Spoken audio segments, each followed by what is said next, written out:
Hello, everyone. Yes, we actually forgot. Well, I forgot to kind of switch on the live. Hello, everyone. Yes, welcome. We were just chatting away about the heat. Stephen, get your cloth. It is cooking here for these old boys. The youngins can take it, but these old fellas were keel over. Welcome, everyone. It feels, to be honest, like I haven't sat down and chatted with me friends, me mates here for ages, but it's only been a week. You know what I mean? I don't know if that's kind of, I've been here, there, and everywhere, and all sorts going on. So a little bit of kind of shopkeeping before we kind of kick into the show. We have a new channel on. So this is going over to a new channel. So don't forget, there's a link in. I'll put a link in the show notes. There's a link in the live stream at the moment. Sign up for the new channel because in about 5 weeks' time, whole ship and caboodle, as they say, is going over to that channel. And there's only about 200 subscribers there, so that's why I'm kind of getting a little bit kind of flaky paranoid. And we have the Discord, so please pop over to the Discord. This is our little home where we kind of like to have a chat on. And handsome fella there. So please, link in the show notes. There will be, but there's a link in the live chat now for anyone who's here now live. Come and sign up and subscribe to the new channel. If you want, from these esteemed guests, I'll not tell anybody that JB, minutes before we went live, said, I haven't got a tip. What kind of tip can I give us a tip, for Christ's sake? True. We're going to, if you want a question asked, put a capital Q on your question right in the live chat. I'll put a search there now and I'll be able to kind of find it. So that would be fantastic. Let's hopefully run the intro.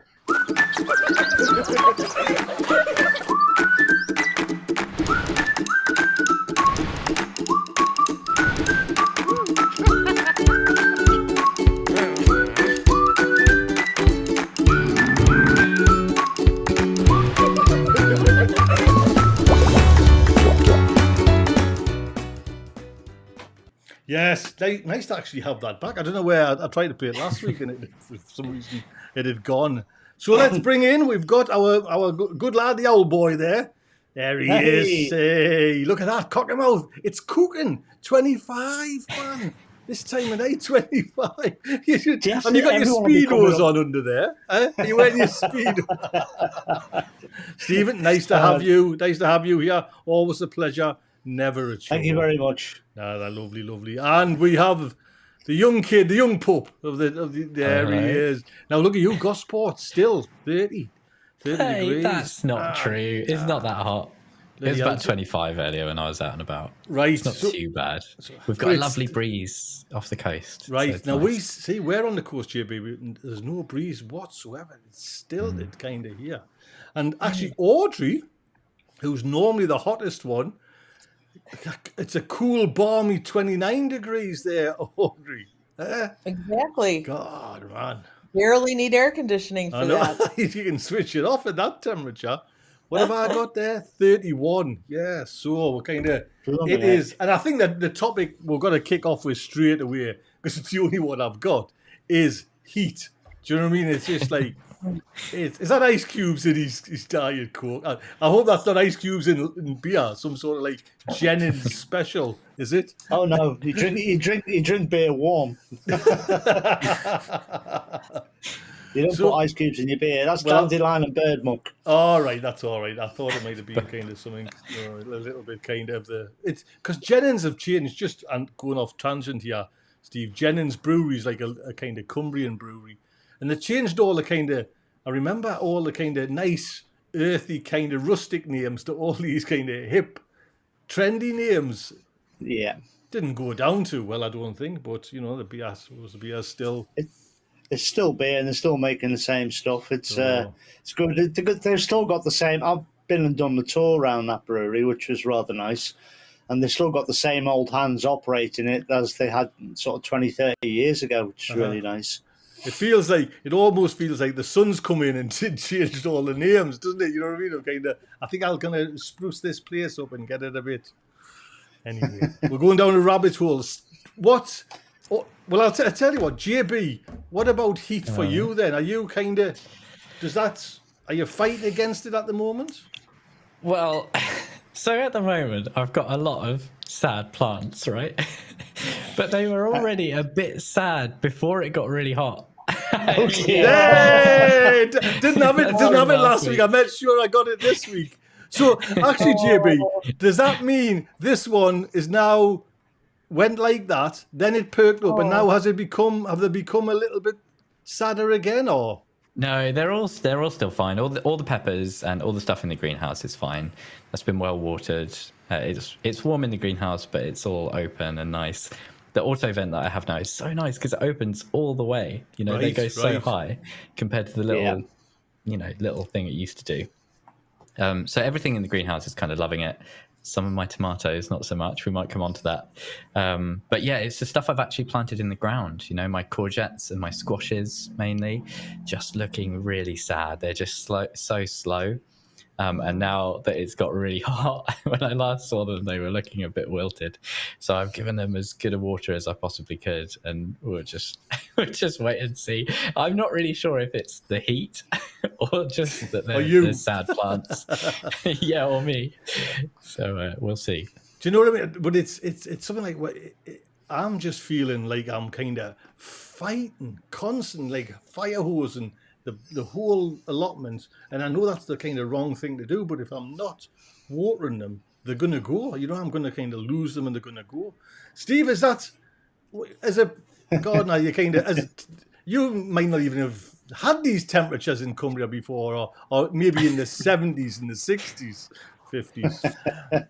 What? No, well, I had those temperatures down south when I lived down there.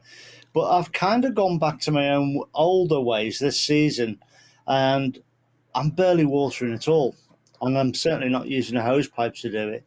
And I think I said to you guys on the private chats over this last week that once I put my onions in and watered them in back in February or March, whenever it was, I haven't watered them once.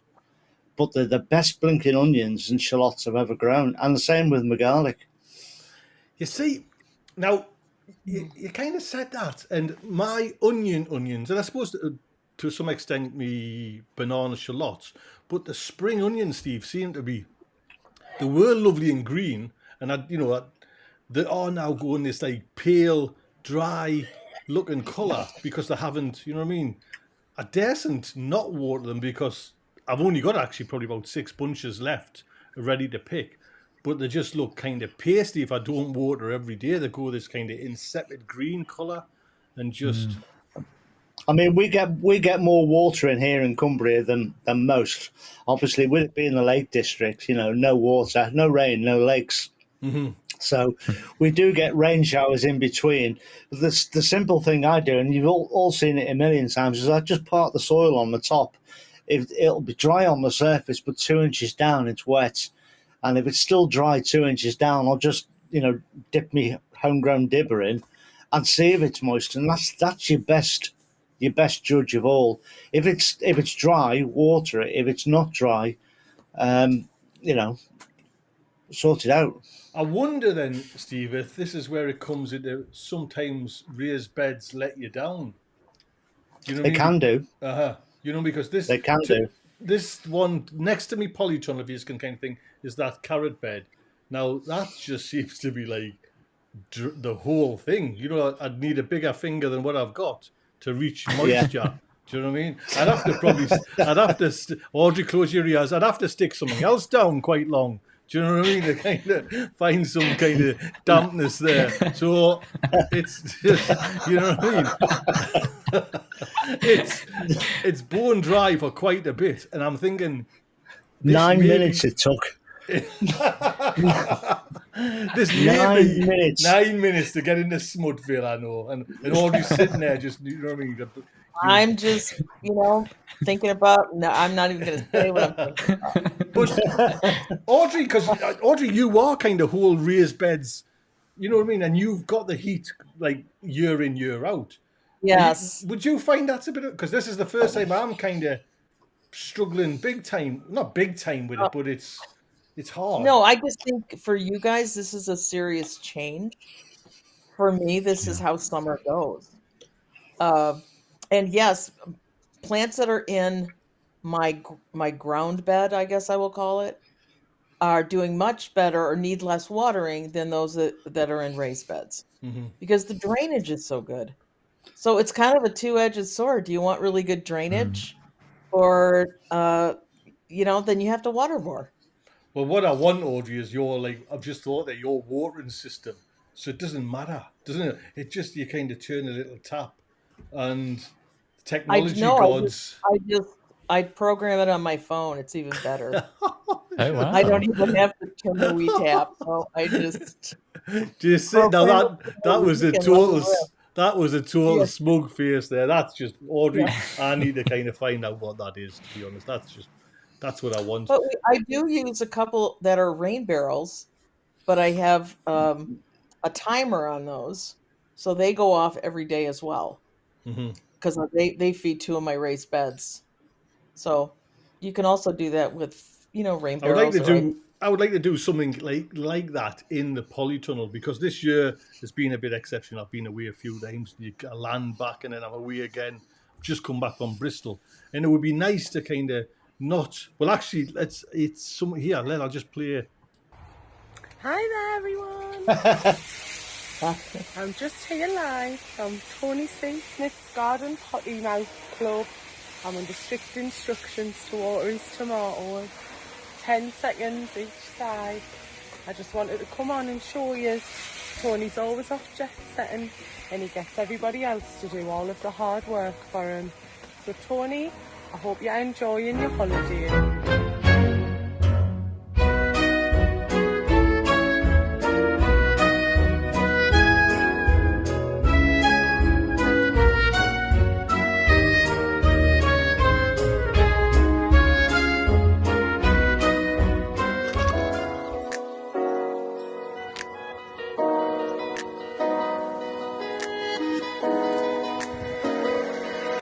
I'm going to be a bit naughty because these black tomatoes happen to be my favourite ones. And Tony always says he does a little pile of them, but never ever does. So I'm on that time.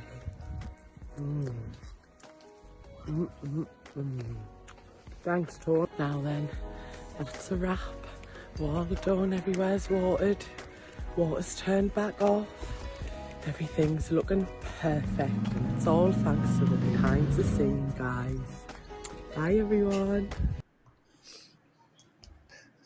I love the kind of the behind the scenes. You know what I mean? As if I've got like a whole team of workers there, kind of. But that was Amy, kind of like I say. We've been to Greece, and then we've had the father-in-law's funeral, and we had my son up and that, and then we had to take my son back.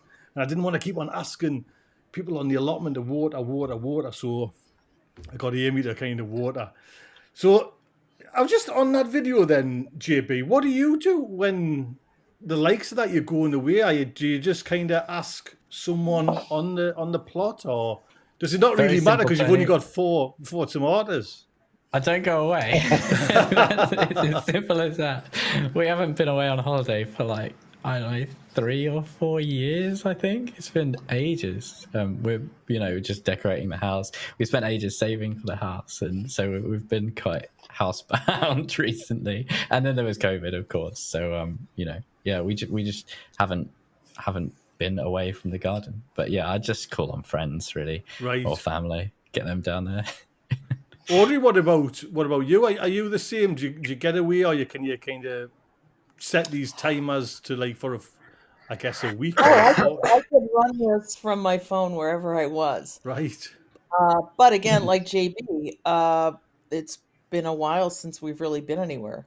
So we're gonna, I think, go to California to see our daughter and husband, maybe in February. But that'll be harder because inside stuff will be growing then. Yes. So that's going to be a little trickier. So I'm going to have someone come in and do that.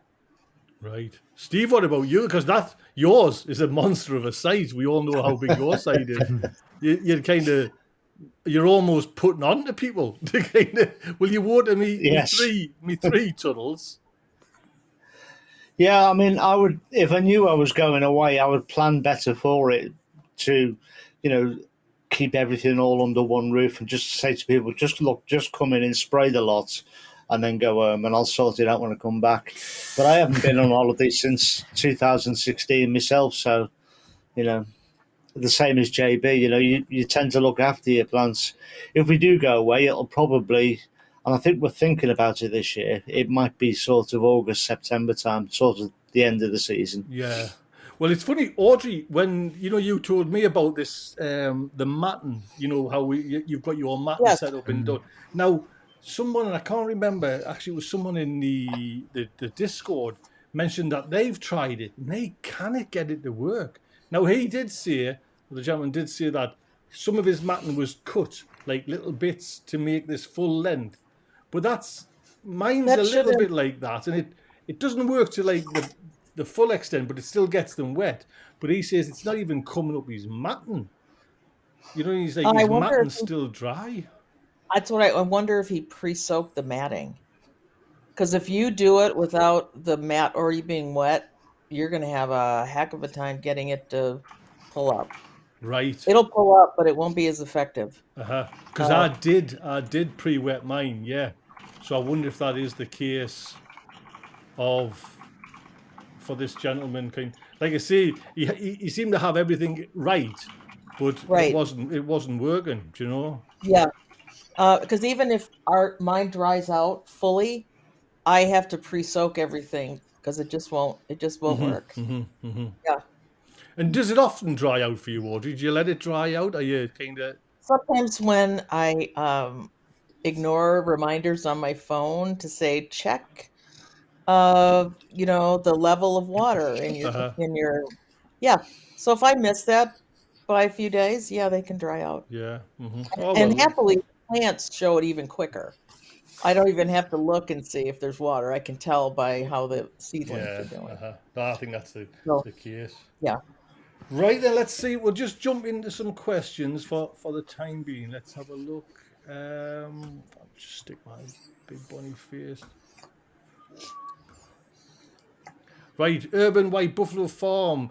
Question, could JB use occasional watering as a tip? Since that's what we've all actually said. That was going to be my tip. It's been preempted. There is you might as well tell what. Yeah. No, don't keep it. Keep your tip for later. Right, we'll come back to it. Give the people what they want. Di's asking, what can we do to sow in the garden now in July? Great question. I know, especially kind of now. You know what I mean? You got to be on the ball even with your seeds. You know what I mean? Some of my plants, I'm kind of in like what Audrey's saying, the trays. I've got some trays just with an inch of water, a level inch of water. Do you know what I mean? It doesn't. I keep them in this level inch of water. Do you know what I mean? Yeah. And I'll show you what I've there. I'll just show you this.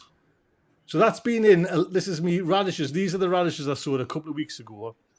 Wow. And these are the breakfast radishes. I haven't took them out of them pots because I've been away all the time. And then I'm classing that as a win. Do you know what I mean? I'm going to put them in salads there now. Like I said, those are done. Yeah, they've just stood in a wet tray in the modules. They haven't even gone out yet. Do you know what I mean? So that's, yes. Is that a sign that you've got some pretty supercharged compost there? I wouldn't expect radishes to get to full size in a little JB, module. there is a little cheat there as well. I did use a little bit of this. No, I always kind of have a little dribble of the seaweed concentrate that goes in the bottom of all them trays just to. But I was gonna today. I went up to kind of get some veg for the daughters. Now texting us because she knows veg is coming, and I thought, well, I'll stick them radishes out. Because I was going to do I was saying to Steve, like an experiment of putting them out in the hottest time and see if I could carry them through. But then when I got to them, they were already there, ready, and I thought, you know what, they might be a little bit small. I'm taking that as a win. So they came home with us. So, what can we sow now then, Stephen? Oh gosh, loads of things. All of your salad stuff, so all your lettuce, spring onions, beetroots, radishes, all that sort of stuff can be sown now. And if you haven't already done it, sow your winter veg now as well. I mean, I'm planting most of my winter veg, but it's not too late. Get some in. So you things like your kales, you can even get away with sprouts now, cauliflowers, autumn calabrese, purple sprout and broccoli. God, the list is endless. If you've got a seed, throw it in some soil, watch it grow, learn by it. Just get them in some soil. Well, I did ask you, was it last week or sometime this week? I texted you on our little kind of thing because I wanted more collies and I wanted those marathon broccoli again because I seem to have scored brilliant with them this year. And I got the same. You know the answer. It's like, just get it sowed, Tony. Sow it. Why not? Why wouldn't you sow it? Do you know what I mean? Yeah. So, Audrey, are you sowing anything now? I am, but I'm doing it indoors. Right, because, well, I do have some carrots that I just did. Beans are fine in this weather for me, but I'm doing some fennel. I have some parsley that I'm sowing again, and it's just too damn hot here to do those outside. I mean, they just have not been responding. So I thought, okay, we'll just put them out when they're a little bit bigger. And I have some new cauliflowers as well and some cabbage for fall because I can't grow through winter like you guys can. Right. But I thought it's just too hot. Mind you, I'll say it again. I've hit the nail on the head with the cabbages. To be honest, it's just like I've got a picture somewhere. I've got that many kind of little veg basket. This is the daughter's one, but you see the cabbage on the left. They are just it's Nice. constant. Do you know what I mean? I must have. Well, I've probably got about 8 left of these, and we've made sauerkraut. We're doing what I mentioned the last week. We're kind of butter in a frying pan. What Steve said, take it till it just starts to turn, Catch. just catch. That's the chef's term. Just starts to catch, and then, well, I'm adding now a little bit of soy sauce, Steve, and some sriracha sauce. Just toss Brilliant. it, bit of toss there. You know what I mean? Nice. And then, it's beautiful, absolutely And beautiful. try something else next time. Change the recipe up. Just keep trying stuff, different things. Well, where's the veg? If you notice, the nuts not in there. I did have JB some chili, some of the what you call it, the Hungarian hot wax. So Nice. one of them got chopped up in tonight's as well. Now, Audrey, I seen your video and you've sent over some pictures there because it's garlic time for you. Your house must be lifting. Your house. Every time I press. Oh, hi, Audrey. So you sent some pictures. Now, what I didn't know, mind you, Audrey, and I thought that was a good tip as well, is you let them dry for a bit, but you also cut off some of this. Now, I never cut off the stem, paranoid that, damp might get in or anything. So I've left mine kind of, but you cut that stem off and then tied them up a little bit later with this, Right. you know what I mean? And I love that idea, mind you. That's a great idea to kind of dry out your garlic. Yeah, because some of us don't have greenhouses or hoop houses or polytunnels. So I've got to do it in my house. And as you know, I have a large garlic harvest happening this year. So I'm trying to get really creative in how I can do this.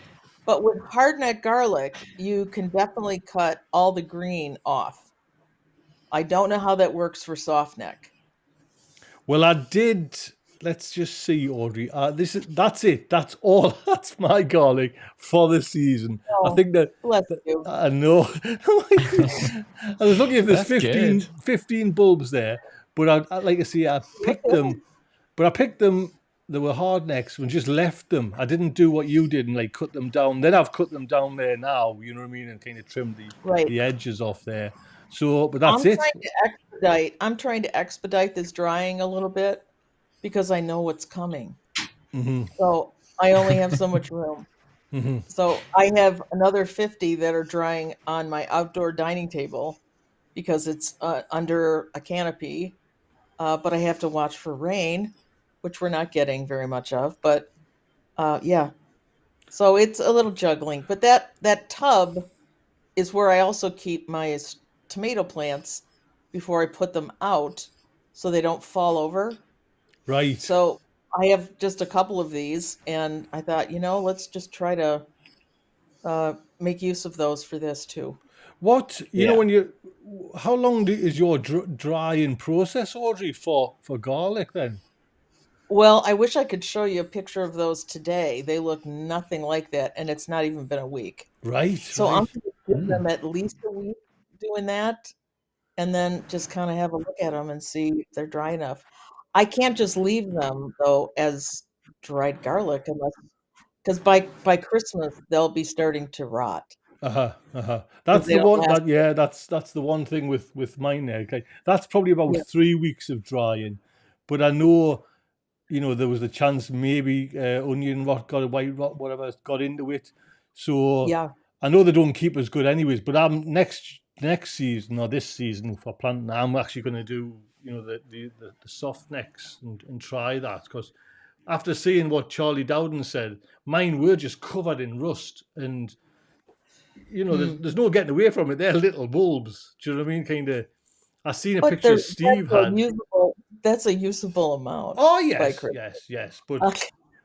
they'd seen a picture of Steve's, and he just had like, I haven't got that picture, Steve, but it was just like, your garlic harvest was awesome. They're like footballs. Really good.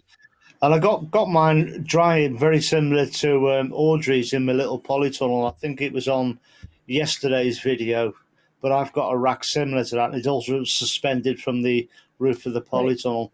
I've got all my garlic on and my elephant garlic on there as well. And how long? What's your process, Steve? For just look at it and after a couple of weeks. Wait till the sort of skins are sort of, you can feel when it's still got some life and some green in it. You can feel it, but once it's dry and crinkly, and the skins around the garlic are dry, and the roots are sort of falling off when you touch them, then I'll sort of clean them up a little bit. I won't mess too much with them, and I'll plat them and take them home then. Right. That'll be probably another week, I would say. Right, JB. Oh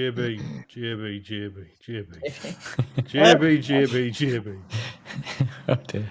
What? I tell you what, I'm gonna, if I can get it to, let's just see, I'll put it onto me and see if it'll work. Well, here's a bit of a bloody mystery for you all. How is it that a cracky tomato with its roots in literally a reservoir of water getting calcium fertilizer can end up with everything having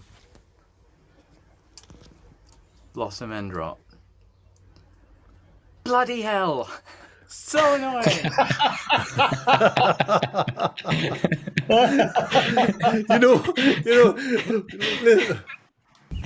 What's the bloody point? What's the bloody? So, how, JB, have you kind of come to the conclusion how that blossom end rot got there, or? I've got no idea. I mean, we were chatting. Steve and I were chatting about it, and he had a working theory that maybe it was something to do with the kind of relatively early stage of the plant, the hot spell, the fact that it's putting out fruits while still doing lots of vegetative growth, because it is still reaching quite high. Maybe that's caused it to kind of put stuff in the wrong places, if it makes sense with the plant. I have it. I mean, it's in a crack key system, right? So a sort of crack key. It's in a quad grow.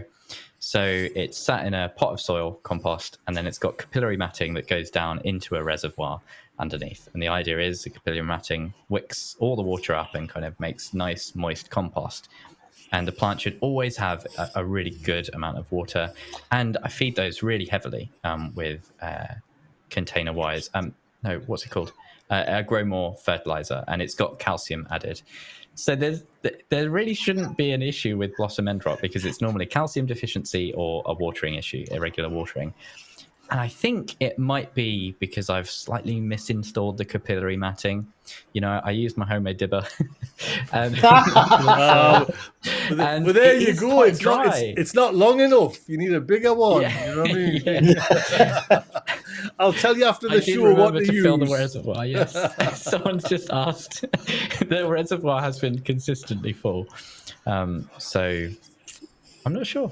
You're not, to be honest, JB, you're not having much luck with tomatoes. It's not a great year. It's a fight all the way to the. Year. You know what I mean? We're hoping because you don't like the ugly ones, and you Yes. and then you're getting such a backlash. It's coming now with like blossom end. Yeah, and it's funny because it's just on one plant. Oh, right. The 3 other plants So far. Right. My entire other three other plants. I have one tomato in the raised bed that I just it was left over. I stuck it in the raised bed in the garden, just out open to the elements. It's doing amazing. It's like 10 times better than the rest. It's got like 5 trusses of Gardener's Delight that are loaded. It's not had any feed. I just bunged it in like the rest of it's a flower bed, and it's just typical. Isn't it? So I'm not sure. Yeah, I'm getting something wrong. I think it's the gardener. Must be the gardener. What's your got? Let's see if I can kind of get on. I have to go on to this one, JB. Oh dear. What's the bloody point? It's inside the netting, isn't it? Oh God. For God's sake. You know what? I love that because like JB, you know. What's the bloody point? What? Oh, I should say, JB, I do lose my temper. Do you know what I mean? It's a kind of natural thing to do in the garden. But you're coming up a close second, and you know what I mean? It's a little bit kind of. What's the bloody point? What's the bloody point? You know what I mean? That really gets me. That's a good one. So, what happened there then, JB? Let's just put it on again. Let's just. What's the bloody point? Inside the netting, isn't it? What's the bloody point? For God's sake. God's sake. Yeah, so because you honestly, it's almost where you could say like bastard butterflies. Yeah. You know what I mean? Yeah. We didn't go that far, thank God. It is, yeah. I don't know. I mean, I think I've seen them in there before, and I thought it was like a one-off. I thought they'd found a little hole, so I went around like tying up all the little holes in the netting, you know, where it's ripped or whatever. Brand new netting from Wilco. Don't buy your butterfly netting from Wilco. That's my advice. So it's great for loads of other stuff, but that netting is rubbish. Right. Absolute pants. So is that what it was? It wasn't because I use scaffolding netting, but I know there is tiny little holes in scaffolding netting where it's. Yeah. I think Steve mentioned where it's kind of they do some sort of join or seam, but apart from that, I find that bulletproof. So that was Wilco's. Yeah, it's called butterfly netting, and they are quite big holes, and I think they can just, if they're really determined, they can just squeeze in. So, yeah. What's the bloody point? What's the bloody Gotta get it in now. What's the bloody point? Check under every leaf, get all the eggs. Oh, you know. So, I have seen some. Sorry, I have seen some butterflies. I've actually watched them. You know, you get the butterflies, you got the big wings, and then you get the smaller ones, and they seem to have 2 sets of wings so they can fold them up. I've actually watched one of those land on scaffolding netting. It folded its wings up, crawl through the hole that Tony was just mentioned, and get inside. Mm-hmm.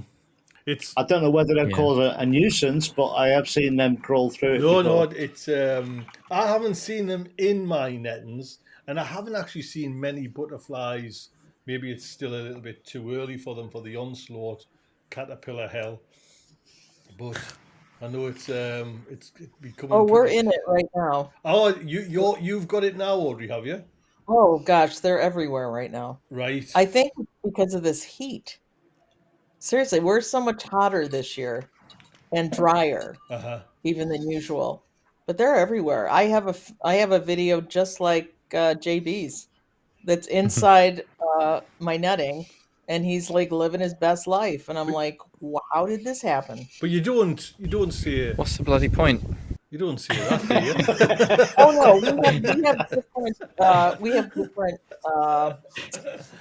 off-color words over here, maybe. That I love it. Like no, it's like JB's like it's still very Middle England there. It's not. It's a bloody. It's what I mean. It's not. What's the bloody point? That's as bad as it gets. That's why. That's as bad as it gets. It doesn't get any worse than that. Where if you come on to mine, it's mother chucker. Yeah, I've been known to throw a few F-bombs in the garden. But, well, sometimes they happen. Exactly, Audrey. Andrew's asking, and I'll come to you, Audrey, as well. Evening all, may I ask a question? I have lots of potted shrubs. What is the best time to water them in this weather? Should I wait till around 10 p.m.? I know that's it's a funny thing, that, but like 10 o'clock at night's a lovely time at the moment, or say 9. Yeah. Do you know what I mean? If you can Yeah. get to your garden that time, it is cool. I'm taking the dogs out at 9:30 at night for the I was up this morning 6 o'clock, which was a lovely time for them, and then they're not been out. They've been out in the garden kind of thing, but not for this like walk. So as late as you can is probably mine. I don't know, Steve. What would you say? Definitely. I mean, because overnight, the compost or the soil that the plants are in are going to have a good chance to start to soak that water up properly and get properly hydrated. And then the plants can feed on that all through the next day. Definitely fill them up at night. And a good tip with watering pots as well is 1 inch of water on top of the watered pot goes 9 inches down. Goes 9 inches down. 9 inches Interesting. down. Right. Got all, haven't I? Oh my! You know what? That means he's got a big finger if he's checking that deep down. I'll tell you that. I'll tell you that for now. Bloody hell! Well- you put me to shame with my little diddler. I would recommend if it's as hot as you're saying, I water my pots early morning and late at night Yeah. because they need something to get through that hot day too. So that's my norm for this kind of heat. Because you're used to that as well, Audrey. So that's probably a good tip. That JB, you could have had that tip: water morning and night. You know what I mean? Actually, I took it from JB right before I spoke. I'm just, you know what I mean? Seven I gave days. everyone their tips 7 today. They're all days. from me. 7 days to get a tip, and 35 seconds before we go live. I haven't got a tip. What am I going to do? And you know what I thought? Do you know what I thought? What's the bloody point? That's what I. Oh, I've got that. Now, not even audio good. safe, JB. Not even audio safe. That's so man. good. Let's just have a look. Oh my. Right. Mama's Oasis Allotment is asking, when should you use different fertilizers you talk about, specifically bloodfish and bone, chicken poo, seaweed? Steve, I think that's a little darling for you there. Well, bloodfish and bone is a good mixture of all the sorts of chemical elements, if you like. That's not the best way. All of the best elements that a plant needs, so your nitrogen, your phosphorus, and your potassium. It's a good mix, and it's a good long-term mix. Seaweed feed I would use more as a tonic. If a plant's looking particularly poorly or sickly, or the green is going out of the plant, it's starting to go yellowy, give them a seaweed feed. It's like a really quick fix. And what was the other one? What was the other stuff that was in there? Chicken poo. Chicken poo, sort of high in nitrogen. So that's good for your things like your leafy greens, your brassicas, your lettuce, those sorts of things. So it's knowing, what your plants need, what plant group it's in, and what that plant group needs to get going, and at various stages of its life before it comes to maturity and you harvest it. But all these plants, they all need different things at different stages of their life. But the good start mix is definitely bloodfish and bone. You can't go much wrong using that. I was going to say, Steve, for someone, and we'll use myself as an example, that couldn't be chew to find out different plants, all this kind. Could you just stick with bloodfish and bone and do like a blanket? At least they're getting some sort of goodness in there. Yes, you could. Yes, you could. Yeah. Right. JB, what do you do then for fertilizers? Have you just a blanket bloodfish and bone, or are you very specific, like what? Yeah, Steve no, mentioned? totally agree. So generally, a lot of kind of bloodfish and bone or a seaweed general purpose feed throughout the kind of start of the season, and then anything that's fruiting or flowering, tomatoes, chilies, that kind of stuff, you switch to a higher K ratio potassium. I always phosphorus and potassium always get mixed up, and that helps with the flowering and the fruiting. towards the end of the season, and you kind of dial back the nitrogen, Right. Ooh. which is for the green leafy growth. Audrey, anything to add? Just No, I think that kind of covers because it. you actually don't you dose a little bit of CalMag on your plants, on your leaves? Should it? I do CalMag on my nightshades. The tomatoes, peppers, eggplants. I use an organic fish emulsion on just about everything else. But when I plant them, I put in like an organic, longer lasting fertilizer, or slow release. I guess that's the word I'm looking for. So they get, nice, and they're in good dirt or good medium. Thank you. Uh, And so you use your mumbo jumbo kind of. Does it work? Does it not? mycorrhizal all Yes. day long. All day Yes. long, girl. All day long. I'll use that. Yes. And have you ever tried it, Audrey, and not used it? The mycorrhizal and Well, I used to not use it, and I did notice a difference, so I kept using it. I guess it's one of those things that it seems to be working, so I'm not, gonna break it. Like, I'm gonna keep using it. It would be interesting maybe to grow a few in the same, situation, one with, one without. We need someone who is keen to do testing. Yeah, I think maybe that's Steve's bailiwick, right? Oh, he's frozen right again. now. Let's see if this works, Stephen, because we've had this issue when we had a little chat behind the scenes. Let's see if we can. I'm gonna pressure's on you, Stephen. Can you get that frozen? No, he's not even in his seat. There. Is that enough? There you go. There he is. Just like that. Fixed. We found a little solution. So I can't remember what, because it's live, it's just went blank. What were we talking about there for Audrey? So I was going to come on to you. The mycorrhizal. Yes. Stephen, you a good one to do tests, but you've been using it as well as me on tomatoes. Have you noticed anything just yet, or? Do you know what? I don't think, for me personally, I don't think mycorrhizal is something you notice. Mycorrhizal's merely, for me, the way I worked it out and understand it, it's a connection between the roots of the plant and the mycorrhizal that's already in the soil. So a connection between the plant and the soil. I don't think it's something you necessarily notice. Well, while I've got you on then, Stephen, Paul is asking, all my toms, same variety, same compost, planted in the same area of the polytunnel, fed, watered, same stuff, same time. Why are some of them 4 feet tall and others are 10 inches in fruiting? What's probably the sunlight? Maybe the sunlight. Maybe the different heat zones in a polytunnel. You get, if you use the temperature and monitor, if you use certain, a couple of thermometers or sensors or something in the tunnel, certain areas will get hotter than the others. Certain areas will dry out quicker than others. So you need to sort of nail those things down, understand the area that you're growing in, and then you can take full advantage of that.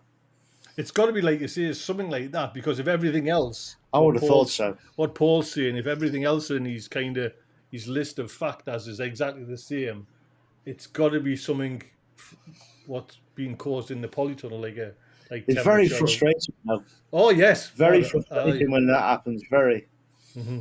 And like I said, JB's going through a frustrating stage with these tomatoes there. So, will you give up growing tomatoes in the polytunnel in your greenhouse? No, not at all. No.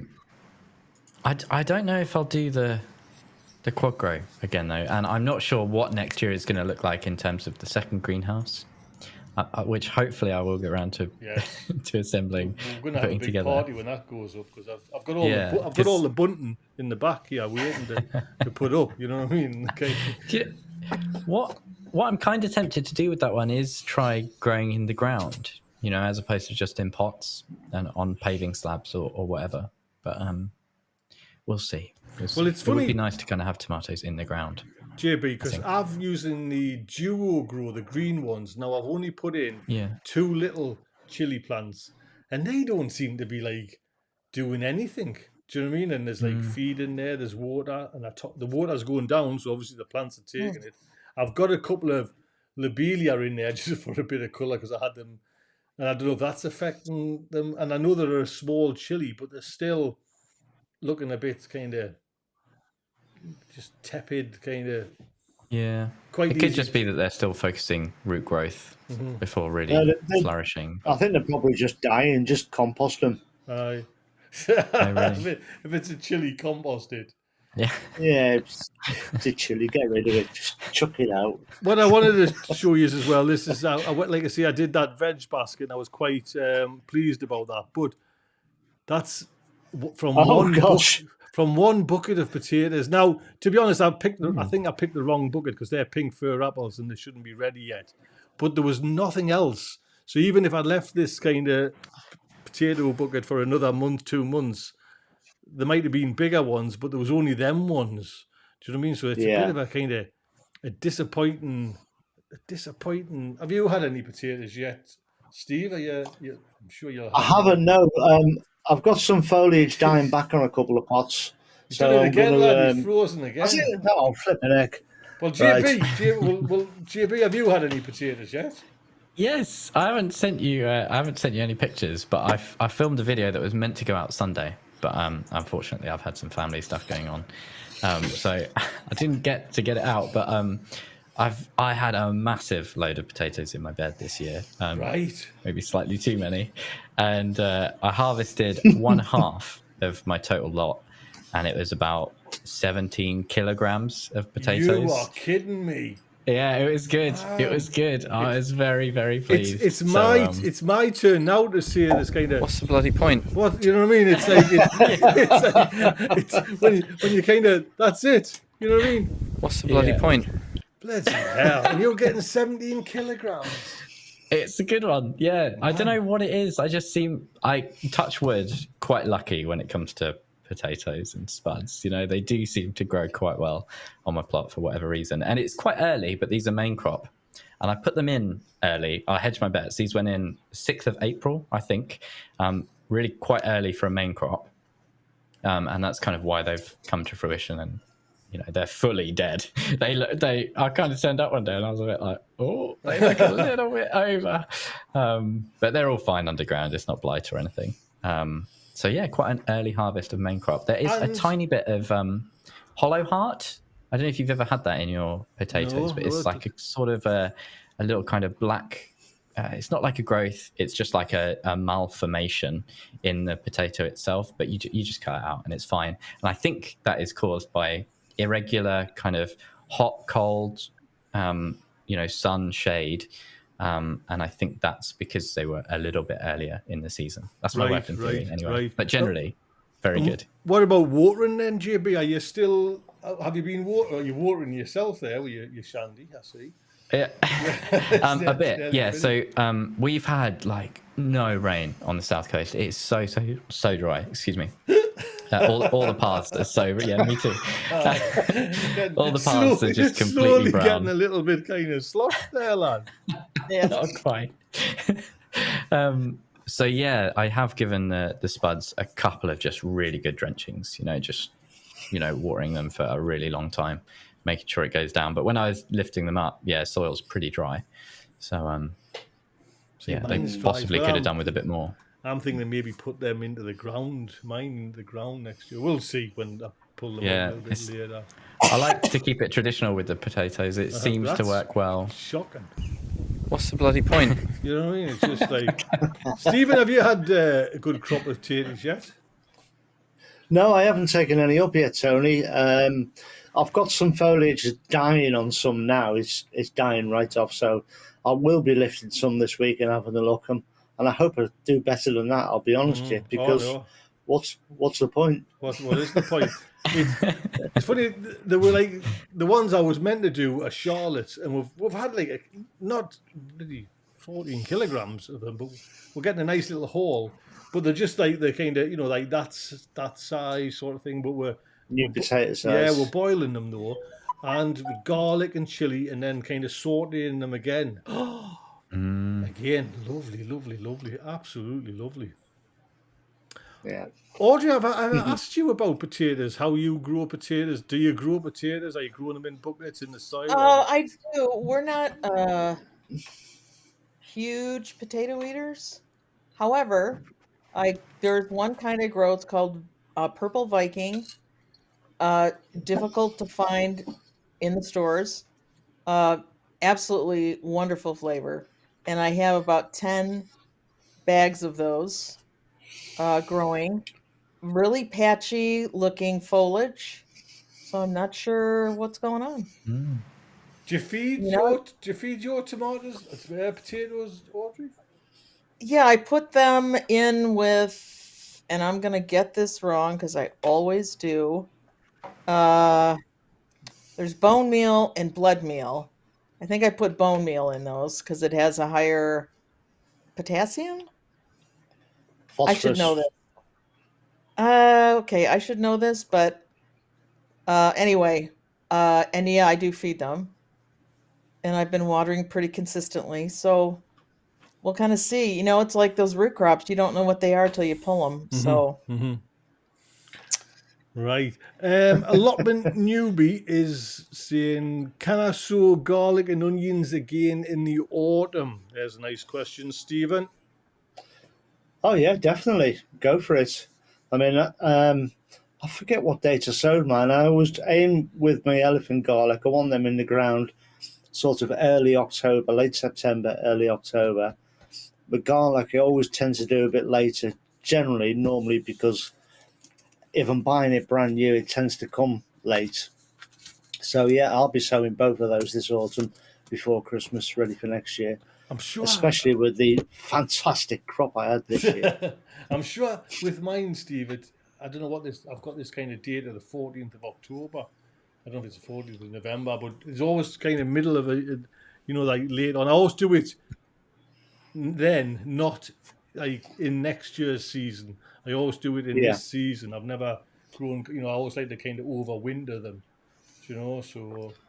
Definitely. Yeah, is that something you do, JB, with your garlic, or? Don't do garlic.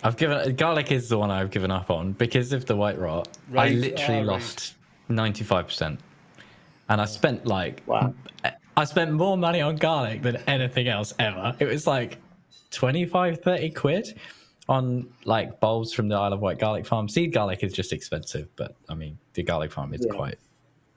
Maybe don't get it from there. But after losing literally 95%, I was just like, you know what, not worth it. I'll try in troughs and pots at some point. I should do that soon, actually. Well, I know it's starting to kind of, we're getting kind of close to thinking about where to get your garlic from, I think I'll just probably, like I say, go for soft neck and probably just buy it off of eBay. Do you know what I mean? It's just, I wasn't happy with what I got from, and it's a couple of times that's happened there, to be honest. So, not for me. Audrey, where did you, just out of curiosity, if anyone's listening, where did you get all your 500 bulbs from? They must have thought that was a kind of, when that order came in. So good. There's actually 700 bulbs. Or cloves. 700 cloves. So I didn't buy 700 bulbs. I got them from a variety of places. Obviously, I forgot I had ordered some from certain places and reordered it. This year, I'm going to work at keeping it below 300.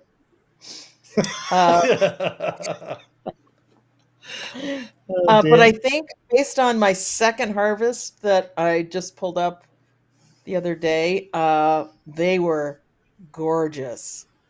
So I think I might use a lot of those for seed garlic for next year. I was just going to say that you surely with the amount there you've got enough. Oh, I am not planning to order garlic from anybody. Yeah. If I can't come up with enough from what I have, something is seriously wrong. Well, then there would be the honourable. What's the bloody point? If you kind of, you know what I mean. There you go. You know what I mean. If you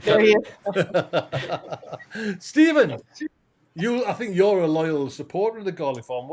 do you get yours from there constantly, or would you think about moving somewhere else? I get it from. I think I've had it from the garlic farm the last twice. You're frozen again, lad. Again, flipping heck. Right, I'll be back in a minute. Yeah, it's getting on my nerves. This is. You know, we'll try and bring him up to speed there, and it's kind of little. There we go. 1 second. No pressure, Stephen. No pressure. No.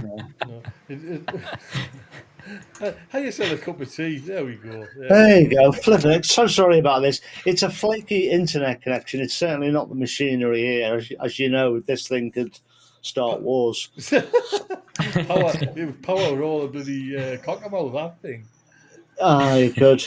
No, for the last 2 years I've used the garlic farm. Otherwise, I've used various places. Like you said, I've bought it off eBay, various garden centres, or even, I remember one year I bought some from Wilco's, and I got a very good crop from that as well. Mm-hmm. So you just get it from wherever you can get it from, really. I can't remember if I asked you, Steve, are you soft neck or hard neck? Were they soft necks that you planted? Because I know you just said last week I planted garlic, and that wasn't a good enough answer, to be honest.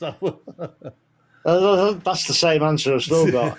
I planted garlic. They were Solent White garlic, and they're bloody marvellous. They're really good. Really, really good. There you go then. I've got my secret weapon to grow them as well. So. Oh, here we go. Let's dare I ask, what's your secret weapon? Oh, it's in one of my videos. You'll have seen it. Yeah. You got to like and subscribe for that one. Exactly.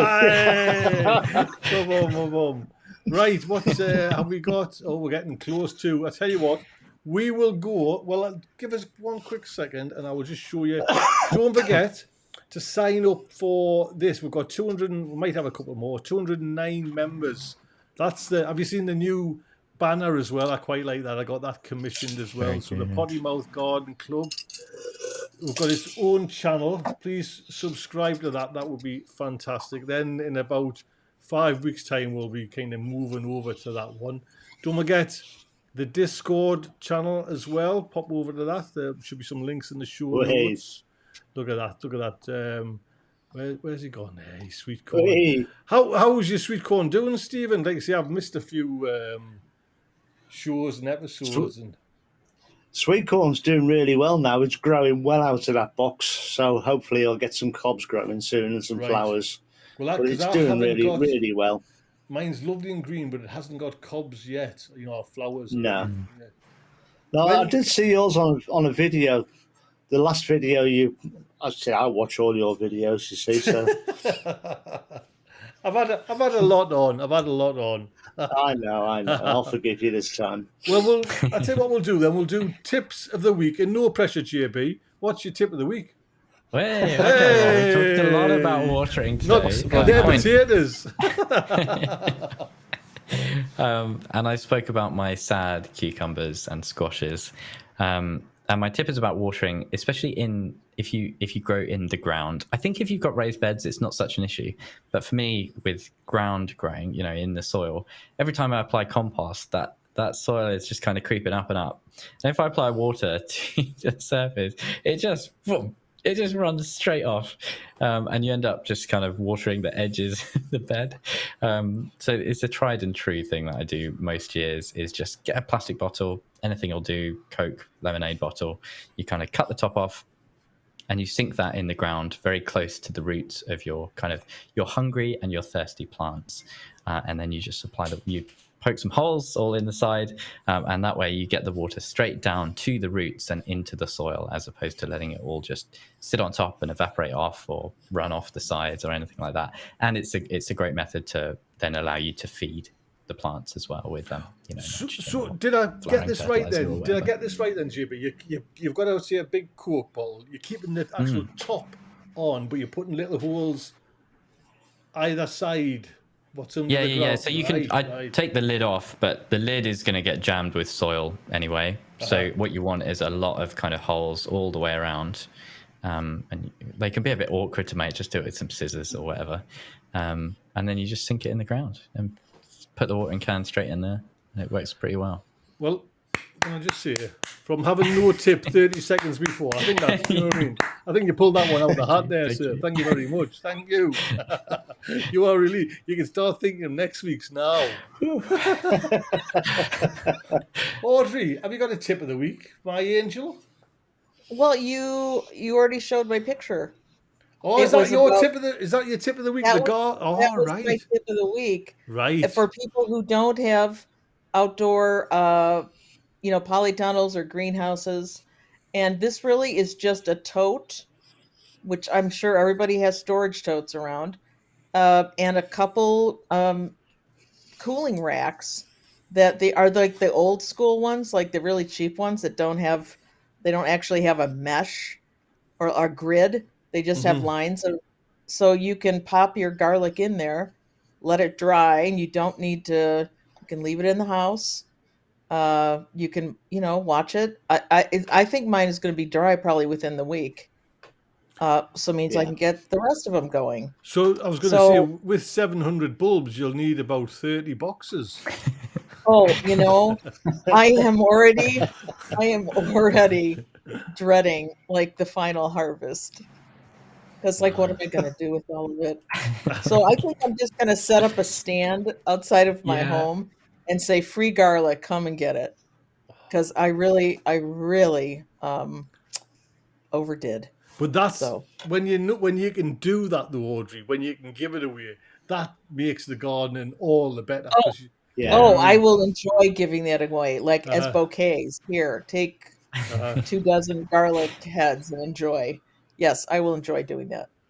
Stephen, the final tip of the week, sir. Well, mine's kind of twofold, really. When you water your gardens, I mean, nobody's getting any rain at the minute, but when you water your garden, your water pools on the top. Well, that mixes all the soil up in that water. The solids fall through, and hanging in suspension is all the fine particles. Now, when that dries out, that sets as a film on top of your soil. So the next time you come to water, the water just runs off. It doesn't go into the soil. So get yourself one of these. Oh, wow. Whoa, it's Freddy Krueger. No kidding. That is Freddy Krueger. Wow. That's my 5-prong cultivator, and that will rough up any soil. Every time after I've watered a couple of times, and the second part of this is it also disrupts germinating weeds as well. So get yourself one of them, a really good tool, and there's 5 of them for sale today on eBay. I saw them earlier. Ah. It's funny, Steve, because I've noticed exactly what you're talking about, though, when I'm doing, watering the tomatoes, the tomato plants. Yeah. They're in this, little, they're in the plant pot. That, it's like a almost fine silt. Film. Yeah, sits on. And what I do now, I get a hose pipe and just blast it and get that churned up. Then do the, exactly.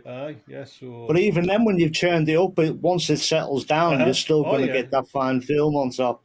And later on, just to finish that off, really, later on in the season, when that dries out fully, that's what cracks. That's when your soil cracks. It's that film breaking. Mm-hmm. See that? Granddad told him that. That's Granddad's tool, isn't it?